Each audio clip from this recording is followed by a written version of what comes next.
All right, so we're going to talk about banter, talk about verbal communication, and how that applies to approaching, dating, having good relationships.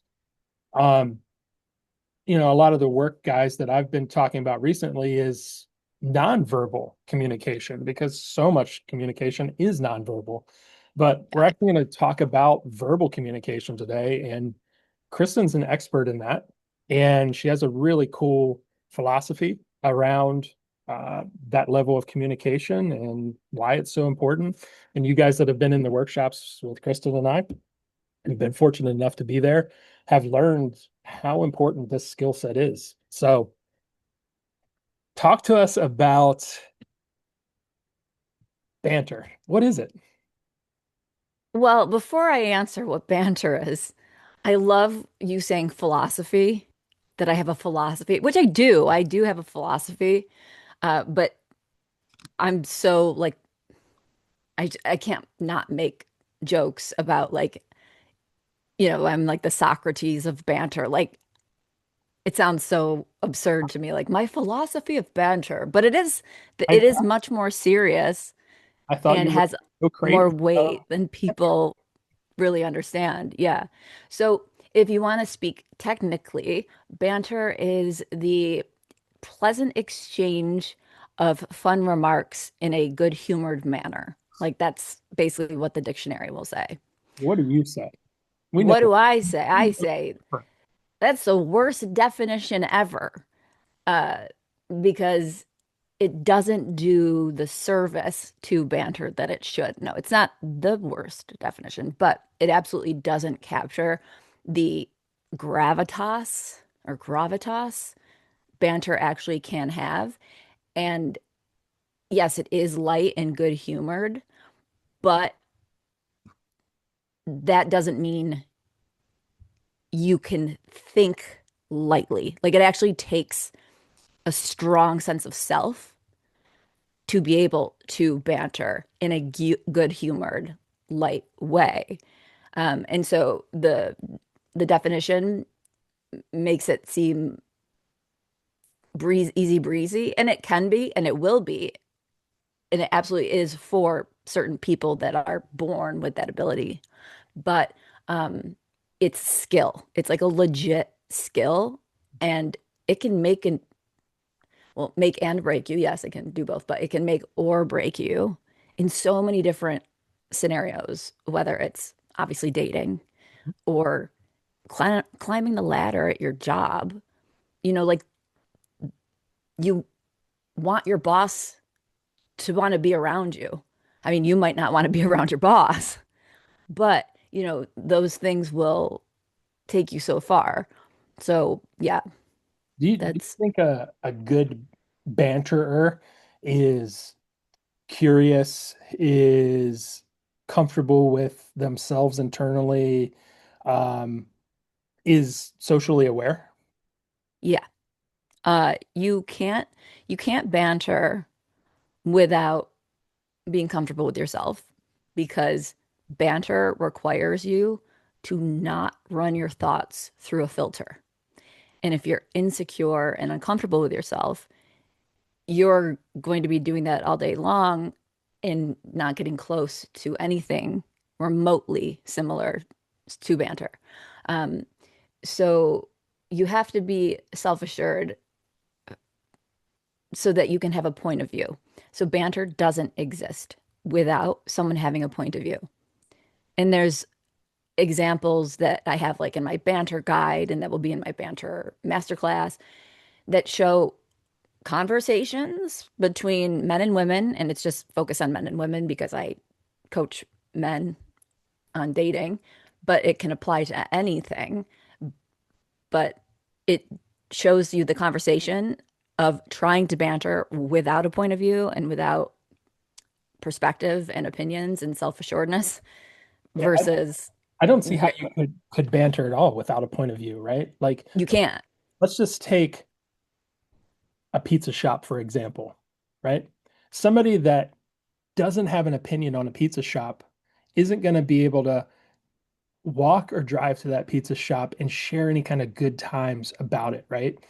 And if that person hates the pizza shop, now you've got something to work on. I don't know why we're going here. Like, what are you talking about? It's the best pizza ever. No, you just don't have any good taste. Like, and it's just this back and forth exchange, which is banter. And we kind of do it all the time. At least most people, I would think, do it all the time. But I don't know that they actually know what they're doing and how to use it to their advantage, like you're talking about, where you're meeting somebody totally new who doesn't have opinion about you and you don't have an opinion about them from a dating context other than the visual attraction to each other potentially. And that's most guys' experience. How do I banter with someone I don't know anything about based on kind of what you're saying? You need a viewpoint. Well, the only viewpoint that guy has in his mind is that, oh, that girl's attractive and that this is scary. So how would you banter out of that situation or banter in that situation? Yeah. So the way that you're asking that question makes me think of banter being directed only about her and at her. So you don't, with someone you don't know, you don't banter about them necessarily quite yet. You banter in general. You banter, and when I say in general, I do mean actually kind of specific, but that's kind of down the road for maybe 20 minutes, 30, 48 hours into this conversation. Um, but you banter about the environment. That's where you start when you don't know somebody, or the shared experience you're both having, or the experience maybe she says she had on her way over to the date, or your experience, in the Uber and like you're like, I swear to God, I don't wear this much cologne. It stuck to me from the Uber driver, right? Like, so you're We all know that taking, guy. yeah. All been in that Uber. So you're taking experiences, the environment, and nuances about living and bringing them to life and calling them out. Then, once she starts sharing a little bit more, then you can banter more directly about her with her in a flirtatious or non-flirtatious way. But yeah, you don't start with the person unless there is something that is genuinely sticking out, that is like a neon sign that you can't not say to this person about this person. It could be something complimentary. You don't want to generally, in my opinion, start with complimentary because you're immediately giving up your power. But because it's banter, you are getting a little bit of your power back because it's a strength, and it's a uh, could possibly be an intimidating skill to have if the other person doesn't have it. So you may be getting some of your upper hand, so to speak, back. There is dynamics, power dynamics in dating, of course, but in banter. So if we were to banter about her right off the get-go, you would want it to be very, very genuine of something that you've noticed. So you don't force in the, oh, I like your shoes and start bantering about shoes unless you fucking love her shoes. Are you gay? Maybe. So maybe don't start with that. It's always funny to me how guys will compliment women's shoes because it is like the gayest thing. Like when men are talking about shoes. Also, of course, men, I like when they have good taste in shoes. But um, so you want to be very stringent on your expect or stringent isn't really the right word.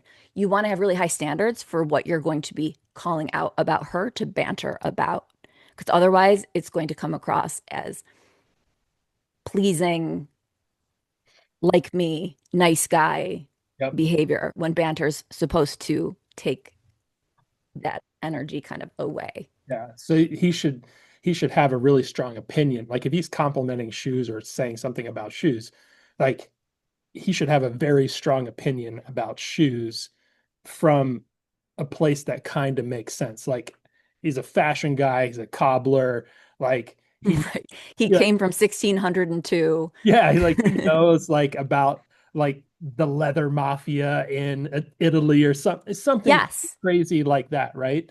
Yeah. And having that point to stand on and start the banter um in the way that you're saying. It's funny that you're talking about start with the environment, right? Um, I was standing in a Starbucks in New Zealand and I was talking to a friend, and I didn't start this interaction, a girl did. She said, she goes, "Oh, you're an American?" She's like, "Well, this Starbucks just opened. Is it like the ones in the US?" And I said, "Yes, it's an absolute piece of shit, just like the ones in the US." Perfect. And her Mwah. and her jaw just dropped, and her friend turns around and gives me like the stare of death, and like her jaw, she's like, "What do you mean?" And I wasn't there to get coffee. I was meeting friends, and I end up walking through the entire line with them, telling them how shitty Starbucks really is, and they just wouldn't stop. So we had this like 5-10 minute banter thing going on waiting in this line about how shitty Starbucks was. But they were like, "Well, we're still getting our coffee anyway." And I'm like, "Great, drink that garbage." I was like, "You've got better coffee shops up the street." So I I, wish I was standing in line next to you because I love Starbucks and I would have been going at we would have had a back and forth, like yeah, a like hardcore. like we did. We totally did. Yeah. So, that was using the environment. The environment is Starbucks coffee shop. Right. Right. And so you have a strong point of view on it and you were not afraid to say it. Exactly. We're conditioned in the society that we live in this day and age, to not offend and to be politically correct. And the benefit of being from, not that I'm from New York City, I live in New York City, I'm from New York State, but it still has a bit of that energy of honesty, tell it like it is, no holds bar. It's so much healthier. And it's interesting to me because, demographics do matter. Like in certain parts of the country, you say something like that, people's jaw drops. You say that in New York, and people are like, yeah, fuck this place. Like, Exactly. I'm walking here. But it's like, wait, no, you're standing in line. You know, uh, Chicago, though, even though Chicago's a city, it's Midwestern. And so their energy is a bit different. And I lived in Chicago for a couple of years. And I remember noticing people being like kind of taken aback when I would just be like how like real. I would just say something not, and these were generally more maybe tourists coming into the city, but they're all like Midwesty type of people. Not everybody, of course, like a shy little strawberry there. I don't know what that means. But that would hit the same way in Chicago or in the Midwest as it would probably in New Zealand because they're not used to hearing that. Yeah. So the benefit of being somewhere where people don't talk like that is you immediately stand out of the crowd. Yeah. And Polarizing. polarizing, people will love you or they'll hate you. And that's great. If everybody loves you, you're doing something wrong. It means you're not being true to yourself. It means you're not, it means you're, falling to the whims of other people. So that woman in Starbucks in New Zealand, that maybe left an imprint on her and gives her something to banter about and maybe brought something out in her Mhm. that she realized, oh, I do kind of stay reserved and keep everything inside. And the studies show, and I was saying this since I was like in the womb, essentially. People connect more over things that they don't like than they do like. And so in dating, a lot of men lead with hobbies, and it drives me insane because that's not you. That is you doing something. That's anyone can do that hobby if they want. No one, not everybody can have a great personality. And so you want to sell yourself with your great personality. And then the skiing and all the hobbies that you do are a cherry on top. Yeah. And so people are generally much more hobby driven in conversation than they are point of view driven in conversation when they're on a date, when they're getting to know people they don't know. And it's safe. It's way too safe, and nothing really kills attraction like playing it safe. So you saying that, like if I was in line at Starbucks and I heard you say that, even though I like Starbucks, I know it's shit, but like I like it. If I heard you say that, I would be like, oh, that's kind of hot. The guy just said that, like that, because this man knows what he wants, knows what he likes, and isn't afraid to say it. But he's not a dick. They easily can be I, conflated I, in it. I politely told her this is shit and you're wasting your time and money and there's better coffee shops right up the street. Right. Right. And so that's authentic, it's real, and it's something that we're all desperately lacking in today's society is authenticity. So Mhm. banter is authenticity. If you are able to access your guttural thoughts and opinions and real feelings. Otherwise, you'll be forcing out fake opinions. So you have to be able to be in touch with what you really think about things and have a perspective. And I always talk about having a big opinion on small things. Like, what is the best pen in the fucking world? Like, anyone who doesn't use this pen is insane. This is the pen. If you think the other pen is better, you know, you're you're a few, screws, you've got a few screws loose or whatever. You just get really exaggerated on Yeah. the small things. And that's a comedic device, like exaggeration. And so that can be natural. Like I'm passionate like that about the small things. Um, and some people that I work with, or a lot of people I work with, will be passionate, but don't realize that this whole time they have had passionate points of view on the mundane. They just have had no reason to share it in the world that they're living in, Yeah. or no one to share it with. I wouldn't say like food is super mundane, but I have very big opinions on a specific pizza shop, which is why I brought up pizza shops earlier, and steak. I have huge opinions on that. And like most As you should. people, like certain places, they're like, oh, this is great. I'm like, this is absolute shit and I will not eat here. You know, Yeah, like they can't do their steak right. They over fucking cook it, whatever. Like I just go on a rant. And that starts a dialogue. Well, why? And now I can explain. Well, because of this, the flavors, whatever, it's cooked right. So, not that food is a mundane thing, but like an ink pen, right? Like you don't use the Bic 203 whatever dash one fine point pen. What are you, like a child in kindergarten? right. You might as well just use a number two pencil. Exactly. Or why don't you get your crayons out of your box? Exactly. Yeah. And so these little nuances. So when you say food isn't necessarily mundane, you're right. No, it's not mundane to certain people. So some of the things, like I always ask my guys, I always ask about bowling, and people will see that like in my banter course, like uh I'm turning everybody into the dude from what's it called? But I just talk about bowling specifically because it's something that people have an opinion on, but they don't think about it. So they don't know they have an opinion. Um, and there's so much to play with there. But uh, I, yeah, this is, I like blank out. I'm like, what was I just saying about bowling? Hold on. Um, oh, big opinion, sorry, Yeah, big or opinions things on being small things. mundane. So I will present sometimes to guys, we want to have big opinions on small things. And then I start with bowling and I'll gener generally tease about the fact that, well, it could be a big deal to like people that I grew up around because I grew up in like a podunk white trash town.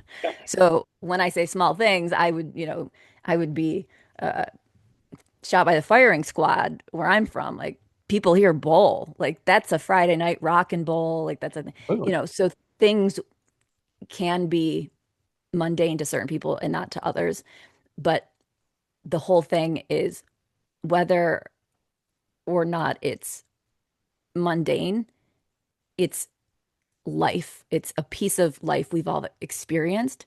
And so I point to the mundane or the minutia just to guide men away from trying to banter about, because when basically I say have big opinions on small things, because I'm afraid if I say have big opinions, they're going to think I mean, because if I ever in a coaching session ask a guy, do you have big opinions? They immediately default to thinking I'm asking like big opinions on politics and religion and like all the taboo stuff. We're obviously like on a first date, not fully going to banter about that stuff. So I'm just trying to push away. I mean, you can if you know you're on the same page, or maybe you're not on the same page and it's a fun, pushy banter. But generally, we want to have big opinions on small things for the sake of having banter that isn't gonna get aggressive Mhm. on a date. And I think people are smart enough to realize that, but when I say have big opinions, they automatically just think I'm talking about Yeah, the all the big big topics thing. that are, supercharged items for everybody, Super, especially right now, obviously. of course. Yeah. But what's crazy actually is I see a lot of men with their dating profiles that say not political. But I think that's because they probably are kind of political, but they don't want to miss out on a hot chick Mhm. if like she's maybe liberal and he's not or something. I think people are kind of avoiding it in a way so they can have a bigger pool to select from, because it's like if your opinions don't align, then you're out. So I have noticed that Totally. a lot of the guys that come around that I see their profiles say like not political, but they are political. Yeah, exactly. If you're Yeah. political, just It be just political. basically says like want to get laid. Yeah, Like, exactly. It's like, oh, you have no balls. yeah, I have no balls. I'm cutting them off because I want to get laid. So my opinion doesn't matter. Yeah, I mean, even if guys skip that question, right, through their photos, they could still signal a political affiliation.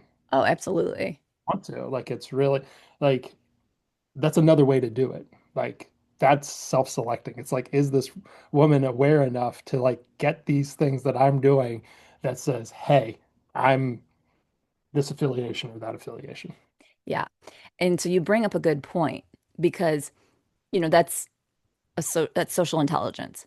And so many men and women, but I say men because I work with men specifically, so I'm more aware of what's going on with them, but they won't read the tea leaves, so to speak, or they can't, or maybe they can, but they are so fixated on, I just need to get her number. This girl's hot. I Mhm. want to go out with this chick. I need a date. And so those little things that you would pick up on in a profile or in person, if you're, meeting somebody in an approaching kind of scenario, they will not notice any of those. It's like their brain isn't multitasking. Yep. It's just focused on like, I need her number.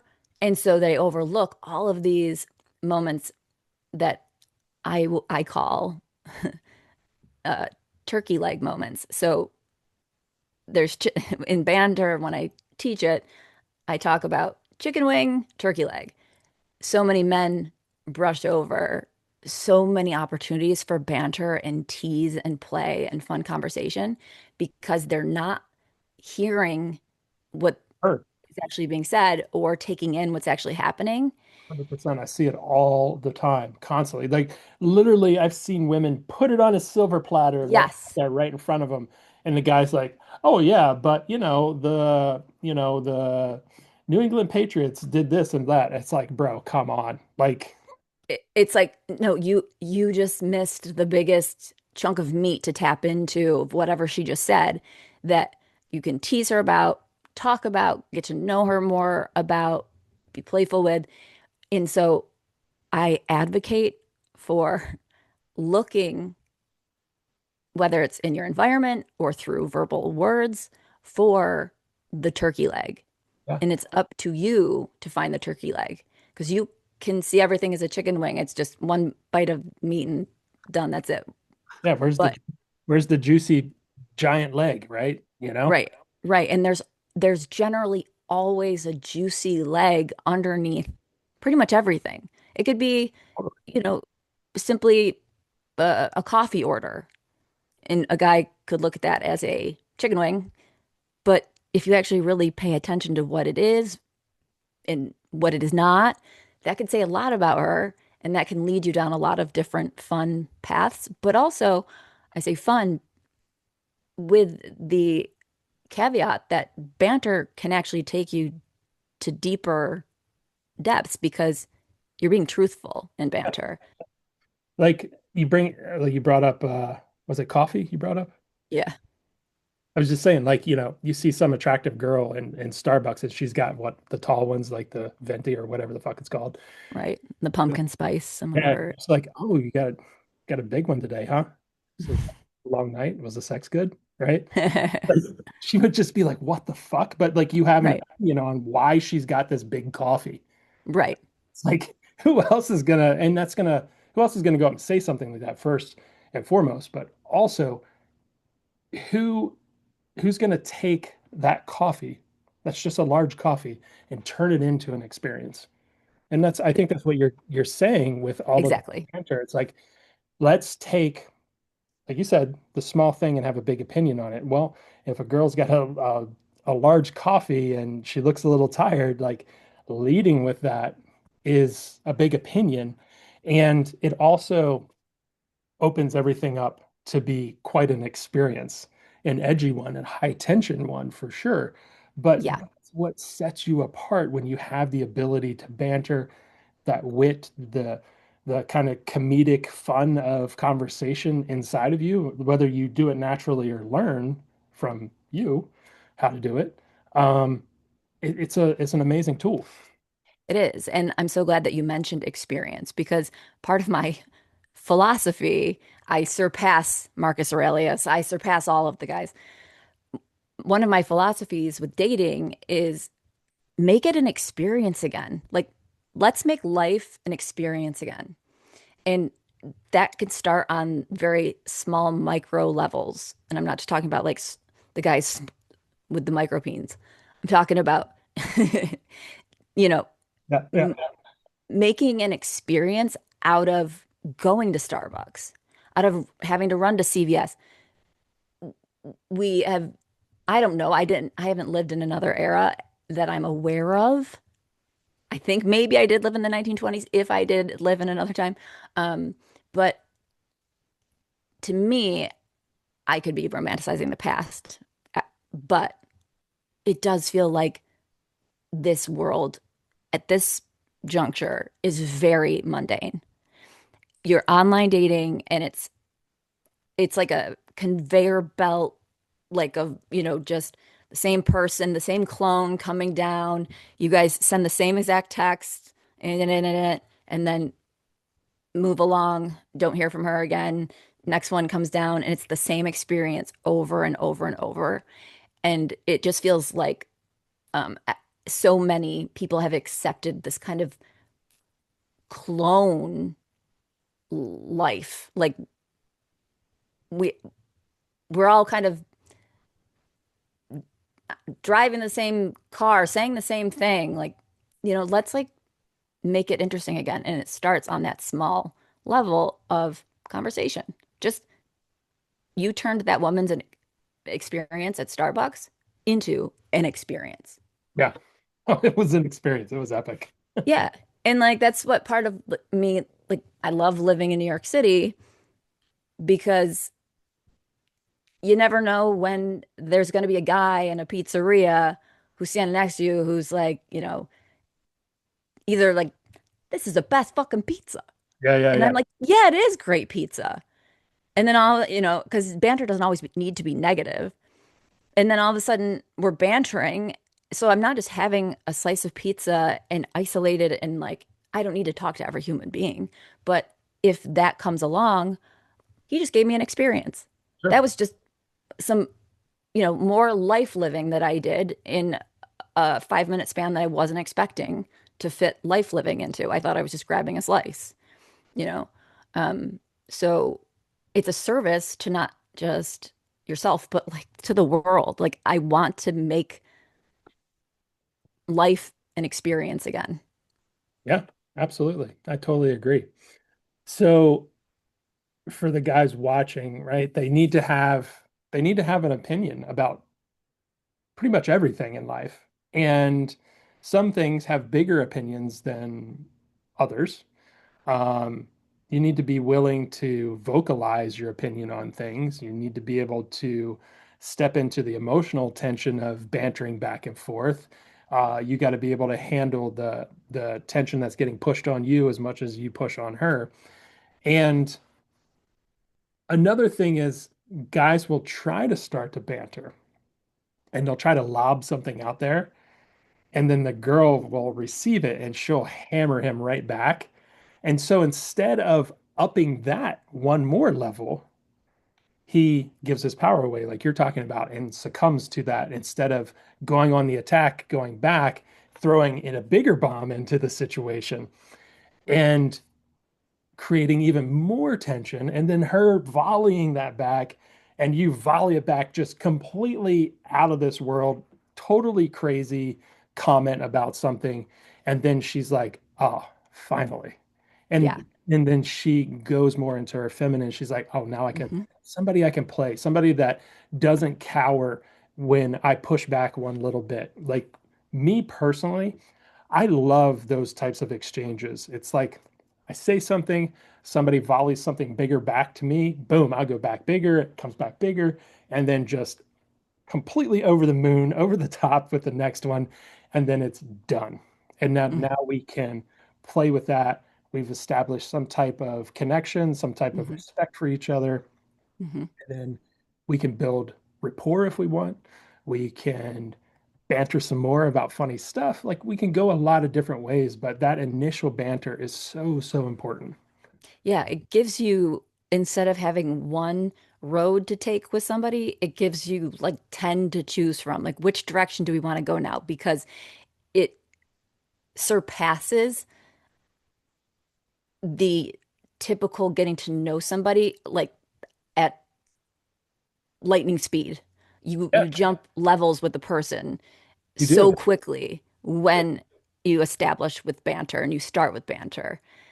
And yeah, if you're trying to work up to banter, it's a lot more difficult. I always say it's like trying to push a boulder up a mountain when you start conversation politely and safely, and then you want to try to have some flirty, bantery conversation. She doesn't see you in that light.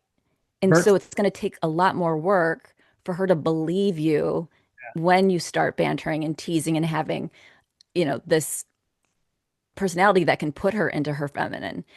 It's going to be you pushing a boulder up a mountain, yeah, and then maybe it gets there, but then it starts rolling backwards on you because she says something more clever or more sassy back, and you don't know how to handle it. And then the boulder rolls over you, and you're dead and you're flat. versus being the guy that's just like, oh, there's a boulder on the edge of the mountain. Push. Boop. Yep. See And then where it this just do do goes. do do do do do do, and it just starts rolling. Yeah, exactly. Yeah. Yeah. Yeah, Yeah. I really like that analogy of pushing a boulder up a hill because when you do start light and easy, you do have to do more work to establish some type of connection versus going in big and bold, making a scene, so to speak, and then, oh, wow, okay, this person can really play at my level. And then as human beings, we always can quickly figure out if somebody is at our level or not. Yeah. And what they're going to have to do to kind of come up to our level and meet us where we are. Yeah. And I know that that level is very intimidating for a lot of guys who don't feel adept at banter. And so then they don't start, and it only gets to be a bigger problem. So they're building that mountain that the boulder is going to have to be pushed up. Mhm. And so getting into the headspace of, no, I can do this. This is who I am. And stepping into that person, it's going to be awkward and there's going to be bumps along the way. And like I always say, if you're like, if you want to learn to juggle, you have to be willing to drop a lot of balls, like Yeah. more than, I don't know, perverse joke I want to insert there. But you have to, like, there's no way to learn how to juggle Yeah. without literally dropping a ball every time you throw up a ball at the beginning. And then maybe you won't drop one for 30 seconds. And then maybe you'll get 45 seconds. So it's the same with banter. Like you have to be willing to mess up, get it wrong, and continue forward because it is building the muscle. It's like when you're learning to juggle and you're messing up, it doesn't mean you're getting worse. It means you're Exactly. getting better. It means you're growing. So, so starting is important. And there's ways to start. Obviously, like people can like work with someone like work with me. I don't think there's anyone else that teaches banter at the microscopic, Level that, yeah. obsessive level that I do. I do feel like I was born to do this. It's the weirdest thing. It's hard. It's I won't get into it, but um, there are ways to learn without having a coach. Um, but a lot of people will like watch so and so, like Craig Ferguson. There's this viral-ish video of him. It's been out for years from these like charisma coaches or whatever of him bantering with the guests on his show, and he's great at banter. So they'll watch it and then have no steps to implement it. Yeah. And so with me, I'm not trying to advertise myself right now, but I give people steps, places to start, and how to get the foundation there so you can even, you know, take one step. The Yeah. starting part is like when someone posts a video like that, like, here's Craig Ferguson being super witty and funny, but then not giving any of um, the insight into what he's actually in doing tool wise or strategically wise or to get to that place or how he even made those comments. And so when you break it down, it's very you realize, oh, it's actually pretty simple and pretty easy. It's just allowing yourself to get into that headspace of, no, I can do this and I have opinions and Yeah. Put them I'm out going to there. survive sharing them. Yeah. Totally put them out there. Yeah. Um, from a from a perspective of a woman that gets hit on, i.e., you. Oh, we're talking to me? It's Um, been a while. what do you like in banter? What gets you excited? What gets you to want to play in that interaction? Oh, God. This could turn into a therapy session. I don't want to torture the people watching. I'll just say from the time I was very, very young, I witnessed banter constantly because my dad is super funny. So basically, I'm looking to get turned on by men that remind me of my dad. My dad is super funny and he's Italian. He's from this like rough around the edges Italian family. All they did was bust balls. That's all I saw. I mean, I have my mom's side of the family, very proper, white picket fencey, and then I've got the balance of this. So, um, the reason I'm referencing that is because so much of my joy from banter comes from, I think, the familiarity of of what it represents, in my life. Like that was we were having a good time at a graduation party, doing something fun, being so I immediately feel a positive feeling around it just because that's my association with it. But if we're going for more of the like, what am I looking to get out of it? What do I like? Like, and what kind of is a turn on is to me, it it's like how birds do the mating dance, how these like tropical birds do a mating dance. And like they'll be like bouncing around, they fan out, they look like they've got like like two polka dots for eye, like um and so to me there's a huge mating quality to it that says I'm strong enough to take care of you and not financially necessarily, guys always get it twisted, but it's a strength. And I find it like, oh, okay, this is how I separate one person from the rest in terms of who is an option for me to date, to have a family with. It represents so much more than um, than just being charming. Because if you're clever and fast on your feet, it really is a sign of intelligence. And it's and with the opinion piece to it and the point of view, there's that side of masculinity and strength and ownership. And you're not the pushover guy. People aren't going to take advantage of this guy. Like he's going to be a strong anchor for my family.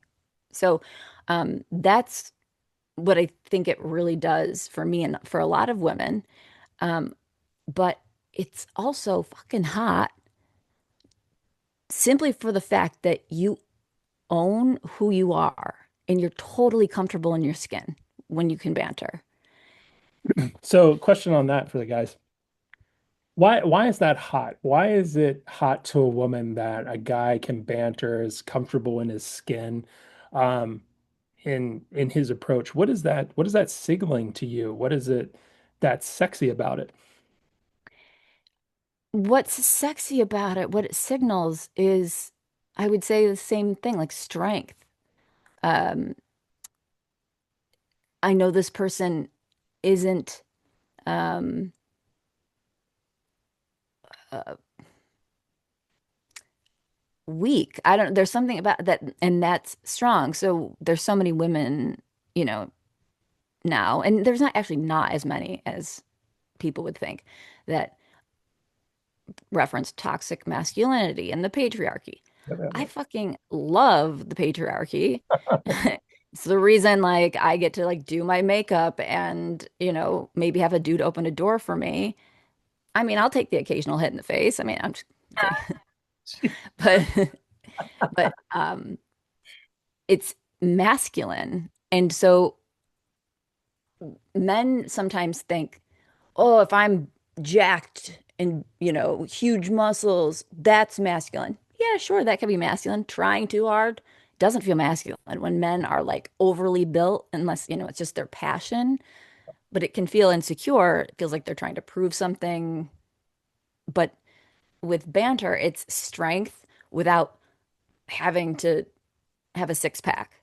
It's Gotcha. the same energy to Gotcha. me. Okay. That's Okay. why I find it sexy. Okay. Nice. It's hot. I mean, it's genuinely, and sorry, as somebody who does this for a living, but also like I've done comedy for a while. So before I did this for a living, guys would occasionally say something to me that they thought they were really getting me and had no idea who they were dealing with. Can only imagine. I can be a little bit of a word sniper, so to speak, and they're not expecting it. Uh, that to me, like, it's cool that they attempted, but when they can't come back, like you mentioned that before, but like they can't come back and they're like, oh shit, oh, okay. Like, ugh, I didn't know they thought they were a big tough guy. And then I serve it right back to them. they're totally thrown off. They go into their feminine, they turn weak. Um, and, you know, obviously that's a guy I just, in my experience, go, yeah, no, I would never date him. I couldn't. I'm just turned off. Turnoff, right? Because he's not there to play, not there to volley. There's a fakeness to that interaction. Yeah, like, and the arrogance of like, I'm gonna really get her with this Yeah, like wise guy comment, and then not having the skill to back it up. So everyone can memorize a line, but then when push comes to shove, and you actually have to continue that conversation at that level, hmm you're going to be in a tough spot. Like you're out if you can't really keep up. So memorizing lines and like pickup artisty kind of things, it's too surface level to give someone an actual skill to be able to do it more than once, you know.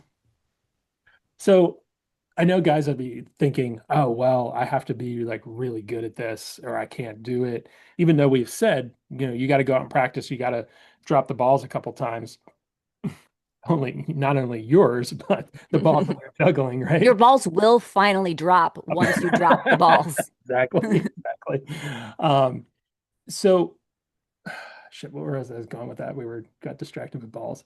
Um, Per usual, for for you. you anyway. I know you. Exactly. Old gay Dave, that's what they Right, call you. hey. But Um, shit, what were we talking about? my memory's just as bad. So I'm like, Oh, so guys think they have to be really good at this. And if right. they mess it up, it's gonna just kill everything. And that's not necessarily true. So No, say a guy, he comes up, you know, he's confident in his delivery, starts this exchange, and you just snipe him, right? And he's like, "Oh shit," right? But there's a level of respect to it, and he says something to the effect of, "Wow, that was really good. I don't have a comeback for that." Is he out at that point, or is he still game? it depends on his energy. Exactly. Yeah. And I would say most of the guys that have said something in passing that they thought was really witty and sharp, and those guys generally have a cheesier personality to me. So I wouldn't be drawn to them anyway, Yeah. like that type of person who would do that. So if an honest guy, not this like, you know, cheesed up club hopping kind of like, you know, Yeah. pinstripe shirt wearing Verizon wireless cell phone salesman selling person. No, I have no problem if you're selling cell phones. If that guy has a specific energy and a strength about him regarding it, he'll still be on the table. Like physically bent over because I'll be fucking him in the ass because he's a pussy. No, I'm kidding. Exactly. Uh, I'm being like dirty on I usually don't talk this filthy and Oh, it's great. The anyway. Um, but dirty talk, but edgy it's Good stuff. Friday. I do have my crucifix Friday. Fuck it. Let's go for it. on. Um, but he's not out if he's got that energy. And when I say that energy, it's hard to explain and easy to explain at the same time.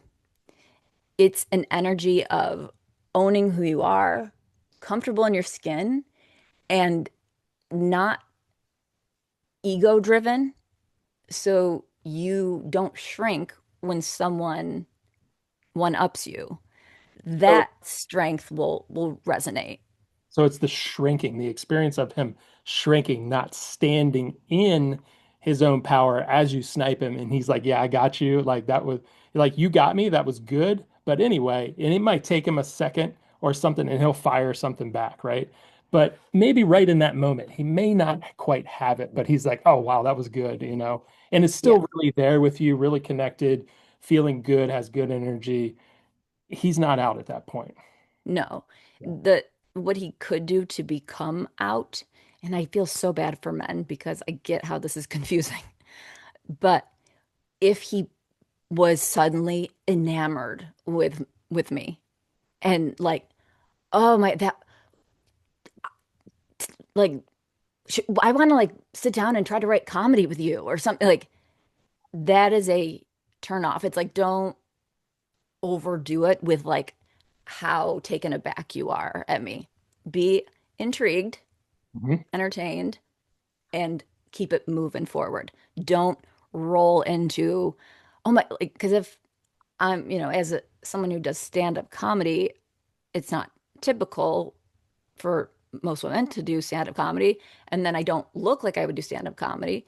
I That's me complimenting myself saying I'm way too pretty to do stand, but I just don't look like I would do stand-up. Nor do I sound like it because I'm not funny. But uh, when when you're in the position of, oh, I don't meet a lot of women like you. Tell me more. Oh my gosh. It feels little boy. It feels juvenile. Mm, Um, mhm, mhm.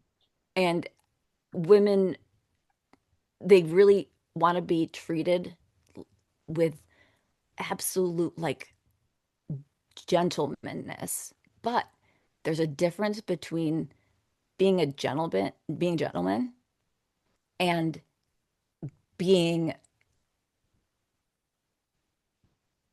someone who's giving too much.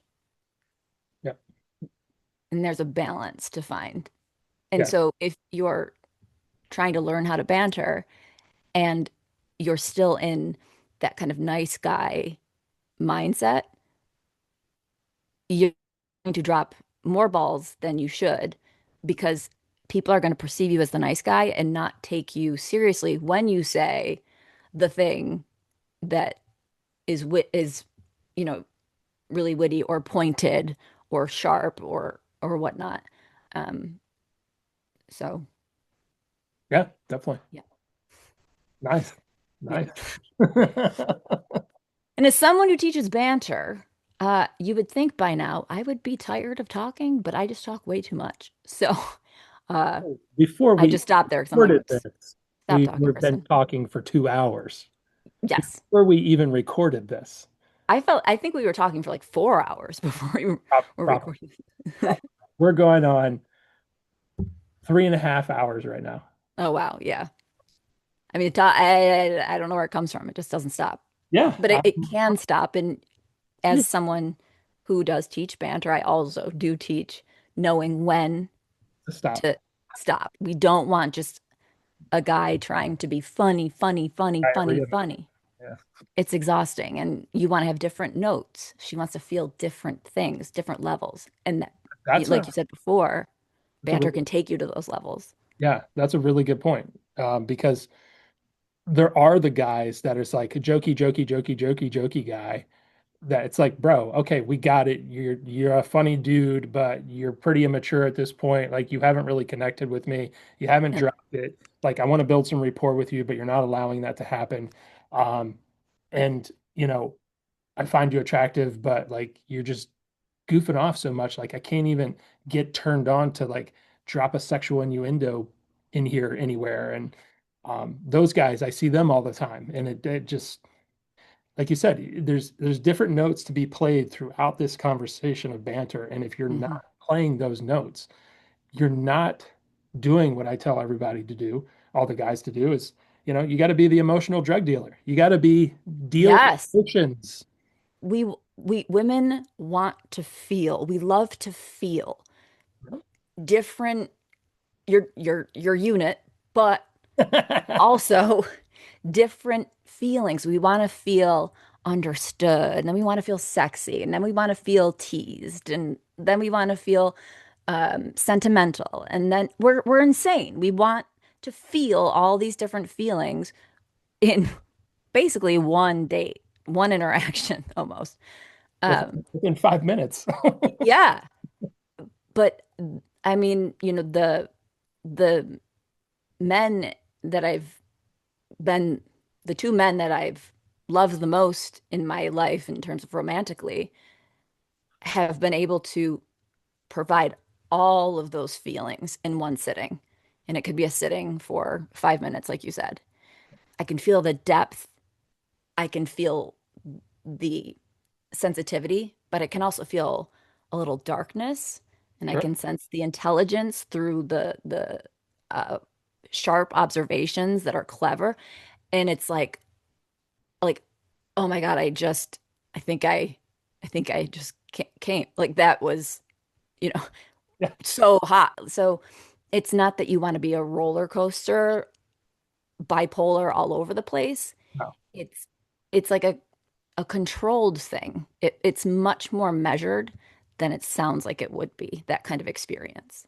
Yeah, definitely. It's that awareness of where she's at the whole time, in by watching what's going on and feeling what's going on in that conversation, you can be like, oh, she's feeling a little prideful. I can poke her here, right? Hmm. She's feeling a little down. Let me lift her up and tell her, hey, it's everything's going to be okay. Hmm. And oh, she just made this like really sexy gesture, and like I felt the turn on, and now I'm going to throw an innuendo in there, sexual innuendo in there. Um, or we're really jiving, and now I'm just going to be like, hey, are you ready to go home and get bent over the couch? Like we're just, you got to be able to deliver that experience. Yes. And so that's where I go back to me being so glad that you said the word experience, because so many men and women, but they're dating without the experience. They're not giving an experience. She's not feeling different feelings. It's one note and it's a flat note. It's not even a sharp note. It's a flat, almost like, in Dumb and Dumber when Jim Carrey's like, "Do you want to hear the most annoying sound in the world?" Do you know that? Do you I've remember? seen the movie. I don't remember this part, but my All brother. right. Well, first of all, that's you're in trouble because Dumb and Dumber is the best. I mean, Um, it's a hilarious movie, but I just don't remember this part. so he just makes the most obnoxious sound. He's like, "Meh," My or brother, something like that. my brother And just like, in the office. He's over here listening and he's laughing his ass off. He's like, "Wah." yeah, so he knows. Yeah, he He knows. knows it. So that's the sound of a flat date. It sounds like, like, oh God. Exactly. You at least make a date interesting with not maybe not the perfect pitches you're hitting, like, but you're giving her an experience that at least she'll remember. Mhm. She won't be bored. She might not want to go out with you again because it wasn't the right experience, but at least it was an experience and she'll have a story to tell her friends. You don't want to be a story, you want to be better than that, but in the process of learning, that's better than staying in that one awful note line. Exactly. Politeness can start to sound like that Yeah. after a while, especially if you are emotionally tapped in. And so um to get started with banter, really you have to start with the foundation of emotional intelligence Yep. and of course in knowing yourself and not filtering yourself, but you do have to Yeah, have I would definitely say, self-awareness is key. Emotional intelligence, social intelligence, um, being able to read micro expressions, some body language. I try not to harp too much on that, but when you really get into the weeds with this stuff, like those are the nuances that always are catching my eye. And mhm. uh, yeah, it's super, super important to have a lot of those areas really dialed in to just be a master at banter and using it to your advantage to take her on that ride.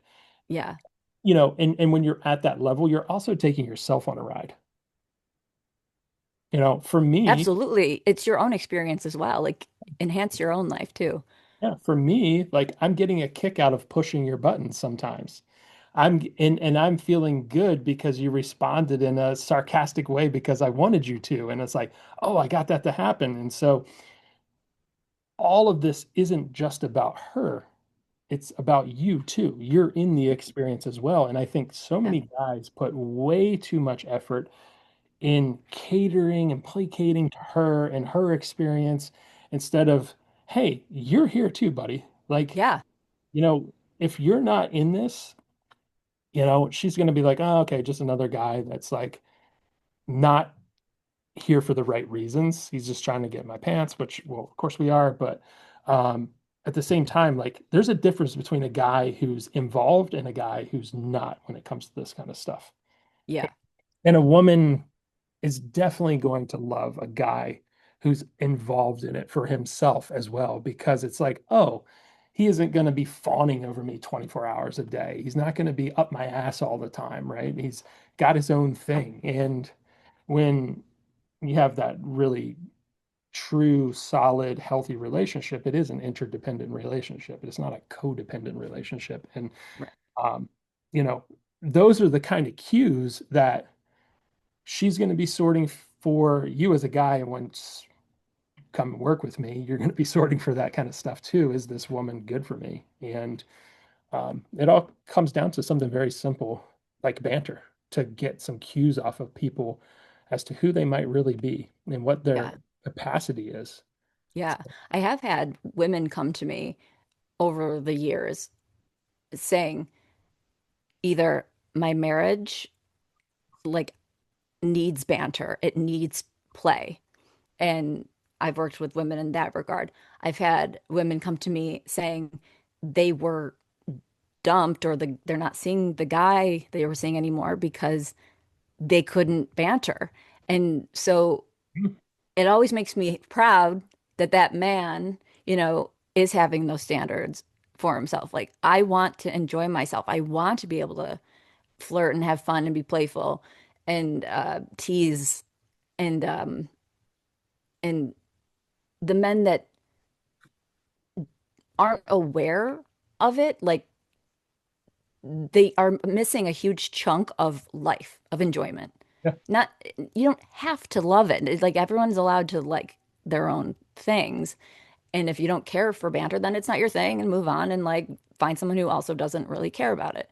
But if that's something that would enhance your life, um, hold the women to the standards. absolutely. Yeah. Like if she can't keep up with you, like some guys, well, when I work with guys, which is all the time, but they'll occasionally throw out something clever and the girl won't really get it. Yep. And it's one of those things where he did the best that he could do. That's a top tier banter line. And she's like, what? Yeah. It's up to him. Like, is that someone that you're still attracted to? Or does that take away from your experience? And some guys will be turned off by it. And some guys are like, no, I'm kind of forgiving. I would say the majority aren't falling into the forgiving category so much. They are having the standards. But if she can't keep up with you, Yeah. that's a reflection of what's the rest of your life going to be like if you end up together? Is it just going to be quiet and boring? If you want quiet and peaceful, okay, you can be peaceful and have banter. But um, yeah. Yeah. It's super important. I mean, I've been on dates where I'm just like, oh my God, like that was a give me and you still didn't get it. Yes. And I'm like, Yeah. come No, on. Like, I know. I've had those experiences where I'm like, and then I'm done. I can't. yeah. It's like I you mean, missed that. Like yeah. someone, it's like a joke about, or like someone made a comment. It was like National Procrastination Day or something. And the guy totally, that's like a given. Yeah. That's an obvious, oh, how'd they even get it on the calendar? Like remark kind of thing or something. But like nothing. And I was just like, oh my God. I feel like my eyes had those spinny things like in the cartoons where it's just like, Yeah. Yeah. Yeah. I mean, and every person, every guy, every woman's going to have their own cadence and like the way they like things. And yeah, you're forgiving a tiny bit on the scale, so to speak, but like not really. You shouldn't be, because like you want somebody that can keep up with you, that can play the game, that um can, like you said, banter back and forth, have fun, because that shouldn't end as a relationship goes on. You should always be having a little back and forth. absolutely. Absolutely. I mean, it's like a precursor to sex, really. It is. is flirting. It's keeping that spark alive. And of course, everyone can get stuck in their daily routine of monotony. And so it is your own responsibility to notice it and do something about it and Yep. bring it back, try to bring it back to life or bring it back to life. Um, in the way that you do that, you know, that's another conversation. But Yeah, I like that you brought up the topic of women coming to work with you because there are a lot of women that are just not good at bantering, oh and no, like I've them a lot, like a lot are not. many. And we've talked about this. A lot are not. And Yeah. I don't want guys to walk away from this video thinking like, oh shit, like women are really good at bantering and I'm not. Like that's not the case. There's a lot of women who No. suck at it. Yeah. And Yeah. And that's also tricky for men because it's like, set up this great opportunity for banter and it fell flat. It didn't land. So again, that's you filtering if you're going to use it in that capacity or um not or, but giving her a couple chances. I usually say my given like sounds perverse, like when you give the tugs on the old school lawnmower to get it started, you give it three good tugs. yeah, And if it not all doesn't, it takes. right. I mean, one really.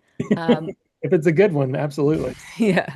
But if you give it three pulls and the lawnmower doesn't start, move on. Like she's no longer a contender. But it doesn't mean you have to run away at the first sight of her not being able to keep up. She might just not be expecting it. There's so many men that can't banter that it's it's a novelty when it comes around, and so women aren't always in that mind frame because they're not expecting it from men. And so with my business, I'm like, I know it's kind of cheesy, but I'm using the slogan make men magnetic again. I love it.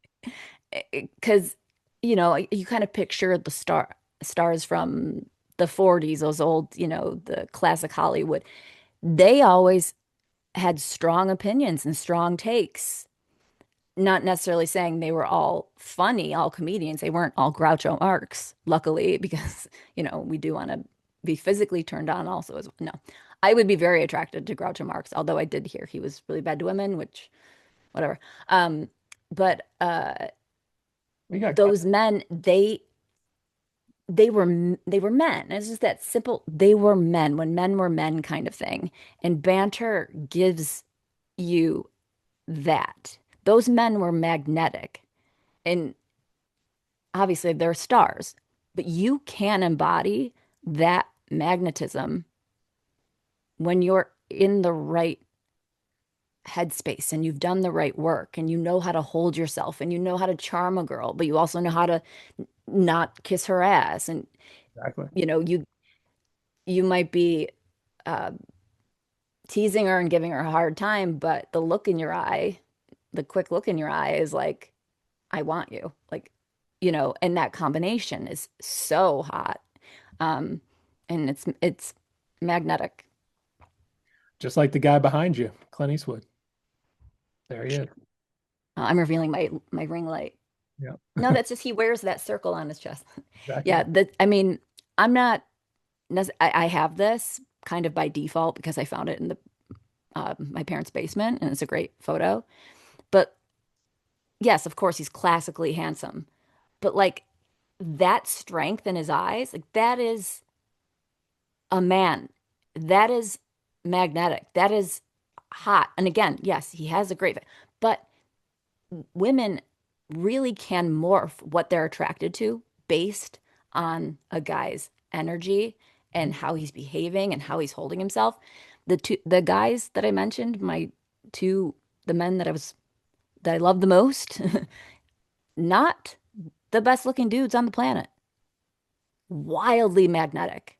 Yep. I would have never looked twice at them ever From just like a physical turn on perspective. from a physical turn on perspective. Never.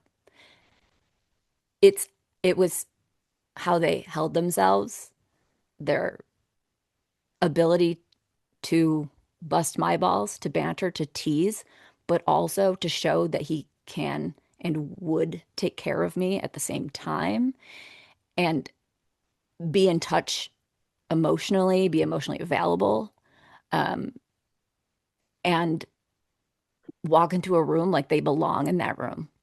And they weren't arrogant. It was a quiet confidence, a quiet charm, and a charisma from owning who they were, but also being able to tease themselves and self-deprecate and, you know, but yeah, ugh, the best. Where can guys find you?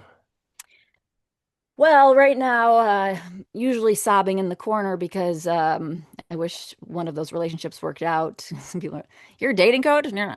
Um, but since I am in that corner, you can easily access me through my website because I'll be in the corner crying, but with my phone in my hand. And that's KristenandChillDating.com. And I'll be releasing a Banter Masterclass at the end of the month slash the beginning of May. So um, it's going to be really good because it's really taken me a lot of fucking work. So Yeah, your banter guide, which um, guys that have worked with us before, they got that for free. That's a fantastic resource. You did a really nice job with that. So thank get you. Kristen's banter guide, guys, as a start, and definitely check out what she's got going on. And if you guys want to get good at approaching and develop yourself and develop your own art of approaching, I've got workshops coming up in Bucharest and in LA. You're probably going to be doing more approaching than you've ever done in your entire life. We're going to look at the psychology of it. We're going to look at what holds you back. We're going to make sure that you're connecting well, you're using some banter skills, as well as good emotional awareness and communication with the ladies that you'll be approaching. And look forward to working with you guys in those workshops. Bucharest is already a third of the way sold out. And Los Angeles is coming up in, I think it's June, and then another one in July or September. So check out the website. And I think I'm going to be at the one in September. I yeah, think we, we're talking about that. yeah. Talking about that. I'm like, just a reminder. Got I out of the might bag.